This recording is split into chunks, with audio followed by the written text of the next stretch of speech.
Bonjour les 5e A. Donc on se retrouve pour ce cours de mardi matin. Vous aviez la dernière fois travaillé sur une petite introduction sur l'héroïsme. On avait vu ensemble ce texte de Jules Michelet issu de la biographie de Jeanne d'Arc. Et vous allez dans votre manuel tourner la page. On va reprendre. Alors je vous ai dit que l'essentiel de la séquence serait sur la littérature médiévale, donc du Moyen-Âge. Donc on va essentiellement parler des chevaliers, mais avant ça, on reprend un texte issu de l'Iliade. Donc vous aviez travaillé pas mal l'année dernière sur l'Odyssée, on avait repris déjà certains éléments. Là, on va retrouver Achille dans une bataille sanglante. Le principe de ce texte, c'est justement de voir comment est-ce qu'on peut mettre en valeur les héros dans un texte. Et depuis l'Antiquité, les Aèdes et Homère particulièrement, vous avez dû le voir l'année dernière en travaillant le texte plus en détail, déploie toutes les techniques possibles pour glorifier, pour mettre en valeur son héros tout au long des épreuves qu'il va traverser. Alors ce texte, vous le trouvez donc à la page 174-175.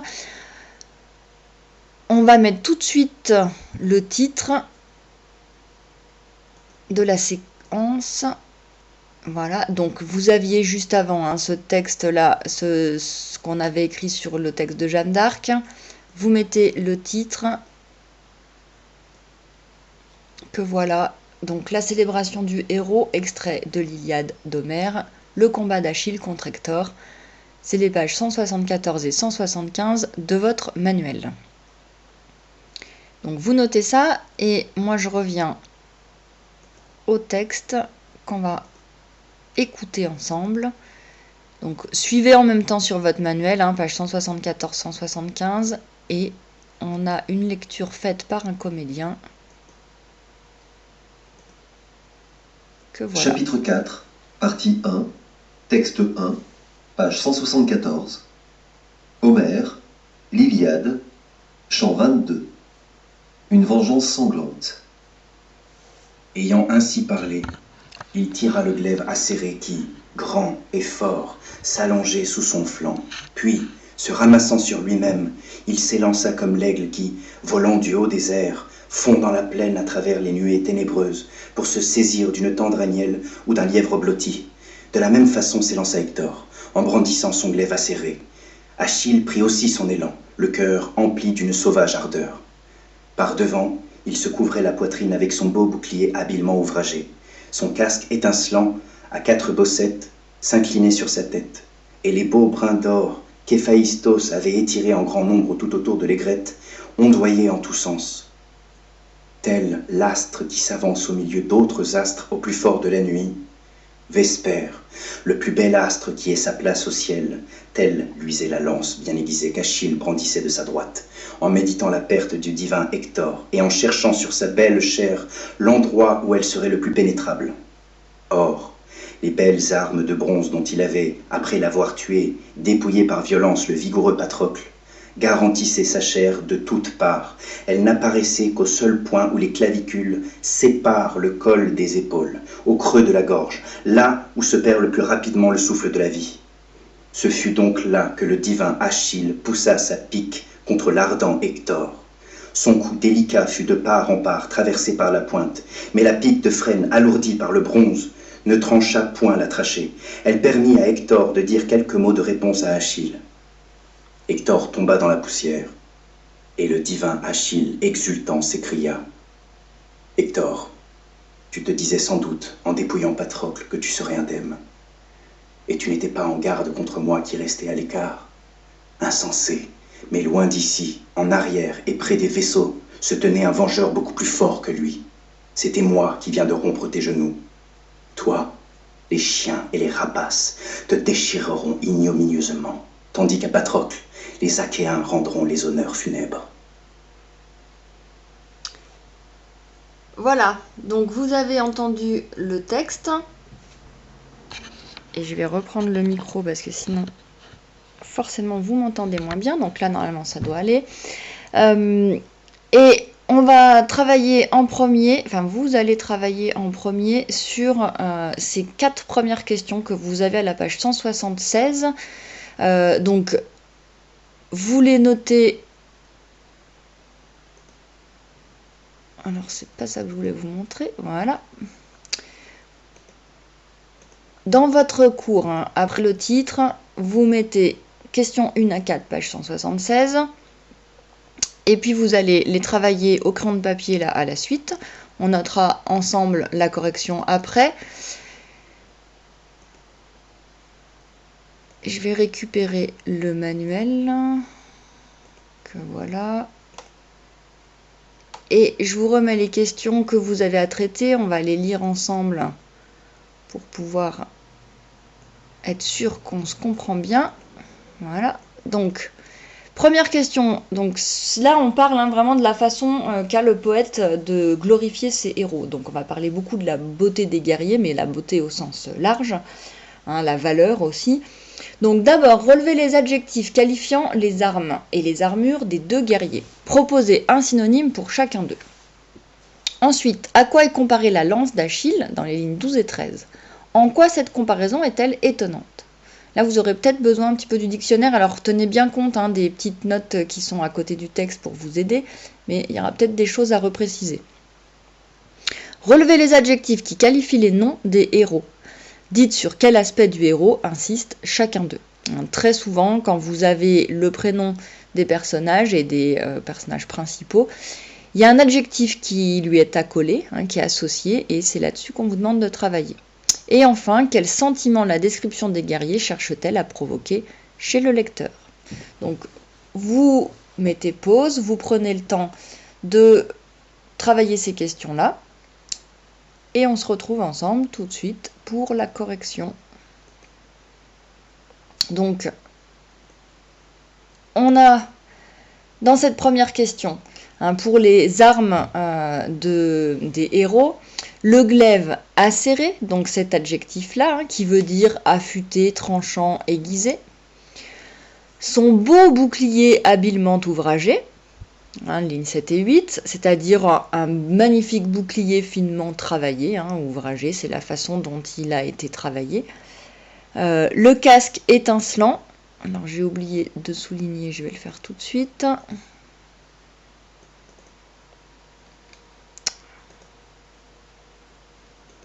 On va faire autrement, voilà. Étincelant qui veut dire évidemment brillant. Alors là, vous avez certains synonymes, vous avez pu en trouver d'autres, bien évidemment. Donc vous complétez ce que vous aviez noté. Peut-être que tout ça c'est juste. En revanche, la petite explication là, vous pouvez l'écrire. Cette description met en valeur le héros Achille et son adversaire, parce qu'on parle bien des deux. C'est pas seulement le personnage principal, mais c'est aussi celui contre qui il se bat, pour montrer que le combat est équitable. Parce que évidemment, si on ne mettait en valeur que le personnage principal et que on dépréciait un petit peu son adversaire, il n'aurait aucun mérite à gagner. Or ici, justement, on va mettre en valeur la force de son adversaire pour que on admire d'autant plus les qualités et la valeur de Achille. Donc, l'auteur souligne non seulement la force des guerriers, mais aussi la valeur et la beauté de leur armure. Évidemment, ils vont se distinguer au milieu des autres, déjà parce que ce sont des chefs de guerre, mais aussi parce qu'ils sont d'une lignée importante, et ils se battent au nom de leur famille et de leur patrie. Donc, on va pouvoir les distinguer au milieu de la masse des soldats. Donc déjà, cette première chose là, ces premiers éléments sur la première question. Vous prenez le temps de noter ce qui vous manque. Moi, je passe à la question 2. Donc, la lance d'Achille est comparée au plus bel astre. Cette comparaison est étonnante puisque l'auteur s'en sert pour montrer l'éclat et la rapidité de son arme.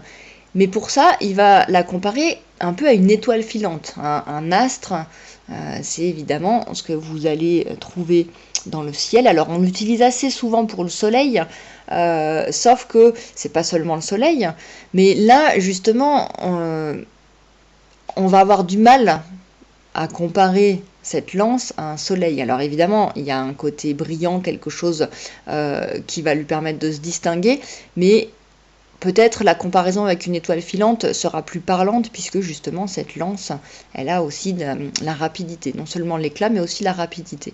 Évidemment, le but de cette comparaison est d'élever Achille au niveau d'un dieu. Ça va le mettre en valeur. Par son arme, dans un premier temps, mais pas seulement. Donc, vous notez cette correction-là. Troisième question. Systématiquement, ou presque, quand on va parler d'Achille et d'Hector, on va ajouter à côté divin. Le divin Achille, le divin Hector, hein, vous l'avez à plusieurs reprises dans le texte. Évidemment, ça souligne leur héroïsme, mais aussi, on l'a dit, hein, leur lignée. Hein, ce sont des personnages qui sont issus d'une union entre les hommes et les dieux. Hein, donc, on rappelle à la fois leurs qualités, mais aussi leurs origines divines. Et donc, là encore, on insiste sur la valeur de ces guerriers qui ne sont pas de simples soldats. Et la dernière question. Hein, on l'a déjà évoqué, il me semble, hein, mais cette description cherche évidemment à susciter un sentiment d'admiration chez le lecteur qui doit être impressionné par les qualités des héros. Pour que le lecteur ressente cette admiration, pour qu'il soit un peu émerveillé devant non seulement les prouesses des guerriers, mais aussi leur beauté, leur qualité, il faut que l'auteur, lorsqu'il parle de ces personnages, les mette en valeur. Hein, et ça, c'est essentiellement dans la description. Alors aussi, on va le voir plus tard dans les actions, mais essentiellement dans la description, il va déjà falloir souligner leurs qualités pour les mettre en valeur et inspirer au lecteur de l'admiration. Avant même qu'ils se battent, hein, il y a déjà tout un tas de qualités qui sont mis en avant pour valoriser ces héros. Et ça, justement, c'est le principe de l'héroïsme. Hein. C'est que ça repose autant sur les actes que sur la façon dont on va parler d'eux. Hein. Et là, justement, vous avez cette synthèse à noter. Alors, c'est très utilisé dans les récits mythologiques, mais on va voir que ça l'est pas seulement, hein, mais c'est quand même de là que ça vient. Hein, on parle souvent, d'ailleurs, de l'épithète homérique. Hein. Vous avez peut-être travaillé dessus l'année dernière, quand vous avez justement un adjectif à coller à un nom propre, hein, comme par exemple le divin Achille. C'est ce qu'on appelle l'épithète homérique parce que c'est l'adjectif qui est tout de suite à côté du nom et qui va vraiment servir à mettre en valeur ce héros, et c'était énormément utilisé par Homère, à tel point qu'on a appelé ça l'épithète homérique, c'est-à-dire qui vient d'Homère. Donc très utilisé dans les procédés, dans les récits mythologiques, pour valoriser le personnage principal et le rendre héroïque. Donc le divin Achille va accomplir sa vengeance. On voit qu'il y a quand même une fierté, un orgueil particulier. Alors, j'ai pas réexpliqué tout le texte. Vous avez quand même pas mal de notions que vous connaissez déjà et que vous avez dû travailler l'année dernière. Simplement, on voit que ce désir de vengeance de la part d'Achille, puisque Hector est certes le chef de l'armée adverse, mais surtout c'est lui qui a tué Patrocle, qui était le meilleur ami d'Achille, qui était aussi son meilleur soldat, et donc qui est mort pour lui, en se battant à ses côtés. Donc forcément, Achille a à cœur de le venger, et on va voir que cette vengeance, elle est un petit peu excessive, puisque là, on le voit à la fin du texte, avant de l'achever, il va essayer vraiment de l'humilier, et ce qu'il dit, les paroles sont très fortes, très blessantes, mais en plus ce qu'il dit, il va le faire, c'est-à-dire que après sa mort, il va l'accrocher derrière son char et le traîner tout autour de la ville pour l'humilier auprès de son propre peuple, et puis évidemment pour le priver des honneurs funèbres, pour qu'il ne puisse pas avoir un enterrement digne de son statut. Et ça, dans l'Antiquité, c'est quelque chose de très très fort. Vous avez peut-être déjà vu ça aussi dans le théâtre, le moment des funérailles d'un roi, par exemple, dans l'Antiquité, alors pas seulement, mais déjà à cette période-là, est un moment très très important, puisque dans les valeurs, l'importance mythologique, on a aussi justement le besoin d'avoir des funérailles dignes de ce nom pour pouvoir traverser le Styx et accéder au royaume des morts.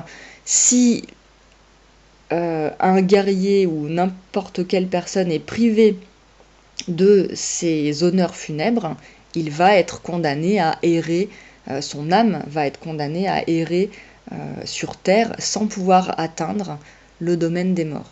Donc là on a justement un autre versant du héros de Achille qui est alors c'est une vengeance noble entre guillemets, puisqu'il veut vraiment faire payer Hector pour la mort de Patrocle, mais on a quelque chose d'assez excessif et de très cruel qui justement va moduler un petit peu l'héroïsme d'Achille.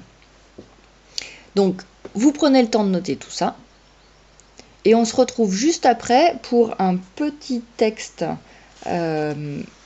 qui va être ajouté à celui-ci, justement sur la fin. Alors, vous prenez, je vais vous montrer tout de suite dans le manuel la page d'à côté, page 177, avec une compréhension orale. Donc, vous avez ici un petit récapitulatif et vous allez écouter le texte. Prenez connaissance, alors je vais dézoomer un petit peu, prenez connaissance de ces questions-là, puisque en écoutant le texte, le but c'est de répondre à ces questions au fur et à mesure. Donc là, vous allez pouvoir les garder sous les yeux, mais prenez quand même le temps de les lire avant que je vous fasse écouter le texte. Et puis simplement, alors on va peut-être préparer la page tout de suite. Vous mettez, donc vous sautez à la fin, après votre synthèse en rouge, vous sautez 2 ou 3 lignes et vous notez ça, texte en écho, compréhension orale, page 177, récit de la mort d'Achille. Donc vous prenez le temps de faire ça et on reprend ensemble cette compréhension orale. Alors pour vous la faire écouter, il faut que je dézoome complètement. Voilà. Chapitre 4, partie 1. Compréhension orale. Page 177. Mano Gentil. Combat d'Achille. La mort d'Achille. Ni les Troyens, ni les cavalières venues de l'Est, ni les visages brûlés venus du Sud n'ont pu venir à bout d'Achille. Serait-il vraiment invincible? On le dirait. Depuis la mort d'Antiloque, la rage ne le quitte plus. Il n'accepte aucune opposition, aucun obstacle. Il ne vit que pour la guerre et ses massacres. Mais les murs de Troie lui opposent toujours leur solidité. Et Achille ne peut supporter davantage que ses remparts lui résistent. Il a décidé de les forcer coûte que coûte aujourd'hui. Les Troyens cèdent du terrain, reculent devant lui. La muraille n'a plus aucun défenseur. Mais Apollon est là, qui protège toujours les Troyens. Il ne veut pas voir Achille entrer dans la ville. D'ailleurs, si l'on en croit les prédictions de Calchas, tel n'est pas son destin. Apercevant Paris à moitié dissimulé dans un angle du mur, le dieu lui insuffle un courage nouveau. Le prince saisit son arc, vise lentement. Le dieu affermit l'arme dans sa main. C'est lui qui dirige la flèche. Achille ne peut retenir un cri en sentant une douleur intolérable lui brûler le talon. Paris vient de le toucher au seul point sensible de son corps. Ses jambes tremblent. Son corps ne lui appartient plus. Achille retire la flèche meurtrière. Sa plaie saigne abondamment. À cette vue, le héros entre dans une terrible fureur. Mais Paris a déjà décampé. Aussi, Achille se retourne-t-il contre les soldats ennemis qui, le voyant faiblir, commencent à le cerner. Il en décapite plusieurs avec son glaive et en perce d'autres avec sa lance de frêne. Pourtant, au bout de quelque temps, il tombe à genoux. Dans un ultime effort, il lève les yeux vers le ciel. Mais les dieux restent silencieux. La mort d'Achille a été fixée par le destin. Malgré les prières de Thétis, Zeus ne peut plus rien pour lui. Ulysse et Ajax, rapidement rejoints par Ménélas et Agamemnon, se sont battus comme des lions pour garder la dépouille d'Achille et la ramener au camp grec. Le corps du héros, qu'Athéna a frotté d'ambroisie pour le garder intact, est exposé sur sa couche.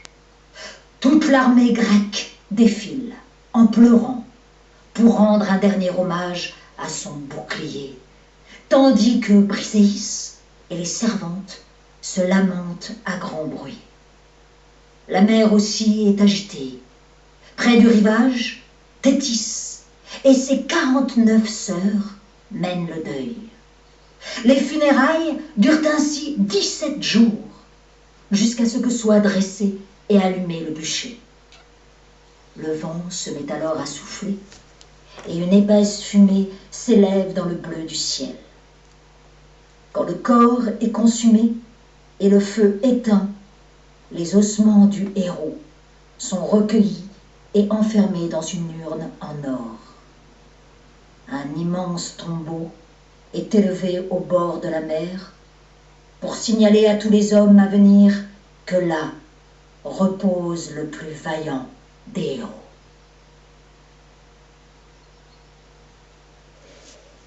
Voilà, donc vous avez écouté ce récit de la mort d'Achille. Alors c'est pas la mort d'Achille racontée par Homère. Là on vous dit un Mano Gentil, c'est donc un autre texte, un autre auteur qui parle lui aussi des combats mythologiques et principalement des combats d'Achille. Et on va reprendre ensemble justement les questions que vous aviez, auxquelles vous aviez à répondre, avec des propositions, donc en écoutant bien, c'est pas très compliqué. Ces questions, moi je les ai un petit peu résumées, les réponses, je les ai reprises pour formuler justement l'explication du texte, mais elles sont toutes contenues là-dedans. Donc, alors que les Achéens, les Grecs, donnent l'ultime assaut contre la ville de Troie, le dieu Apollon intervient pour aider Paris à blesser Achille. Il guide sa main pour que les flèches atteignent le talon d'Achille, sa seule faiblesse. Ainsi blessé, il enrage et dirige sa colère contre les soldats ennemis avant de mourir au combat. Il sera ainsi enterré en héros. Donc on a ici justement les hommages funèbres qui lui sont rendus, à l'opposé justement de ce qu'il avait, il avait privé ça justement, ça veut rien dire ce que j'ai dit, je recommence. Donc il va pouvoir bénéficier de ceux dont il avait privé Hector justement. Là on voit que toute son armée défile devant sa dépouille pour lui rendre hommage. Thétis, qui était sa mère, pleure la mort d'Achille, et donc lui va être enterré dignement et donc va pouvoir accéder au royaume des morts. Petite précision justement sur cette histoire de talon d'Achille. Vous savez que c'est une expression qui est encore utilisée aujourd'hui. Quand on parle du talon d'Achille de quelqu'un, ça désigne sa faiblesse. Mais ça vient de cette histoire-là. Justement, sa mère Thétis l'avait, à sa naissance, trempé dans le Styx, le fleuve, justement, pour qu'il soit protégé. sauf que pour le tremper, elle le tenait par le talon. Donc en fait, il a été trempé en entier, sauf son talon. Et donc il est invincible presque entièrement, puisque, et on le dit justement, on ne sait pas, les flèches semblent ne pas l'atteindre, parce qu'il est protégé des dieux, grâce justement à ce que lui avait fait sa maman Thétis en le plongeant dans le Styx. Donc sa seule faiblesse, c'est le seul point de son corps qui n'a pas été trempé dans le fleuve, c'est son talon.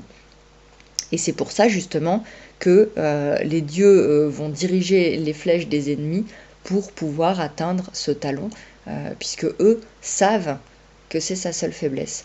Donc c'est l'expression qui est consacrée, qu'on utilise encore aujourd'hui pour désigner la faiblesse de quelqu'un. Vous avez justement cette utilisation qui est faite dans le langage vraiment courant. Donc on utilise des références mythologiques, mais on ne sait pas toujours d'où elles viennent exactement. Donc voilà pour ce texte en écho.